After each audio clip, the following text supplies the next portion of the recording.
Ngayong araw ay inilipat na si Victor Salazar alias Bungo, ang leader ng Salazar Syndicate sa National Prison Bureau.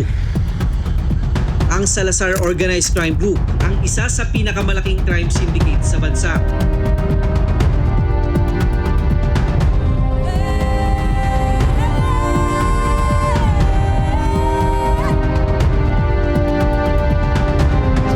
Mga kadete, kayong lahat bilang mga susunod na alagad ng batas, bilang bahagi ng gobyerno na magsisilbi sa ating bayan. This is the very core of our service, of our existence. Protect those rights. You exist to protect the rights of the people. While Bungo is in prison, his group is still in operation.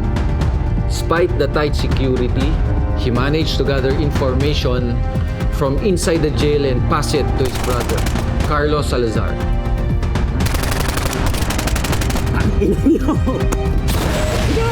Lieutenant Jacob, Sir, ikaw ang in-charge sa kasong ito.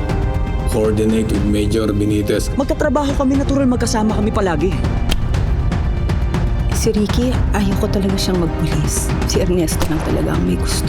He said that would finally give Ricky a chance to finish something.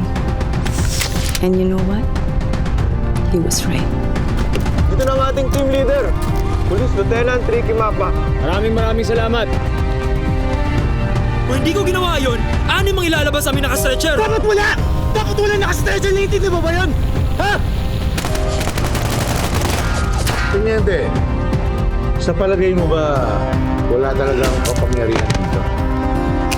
Sa palagay mo ba nakukulong talaga ang tunay na kapangyarihan?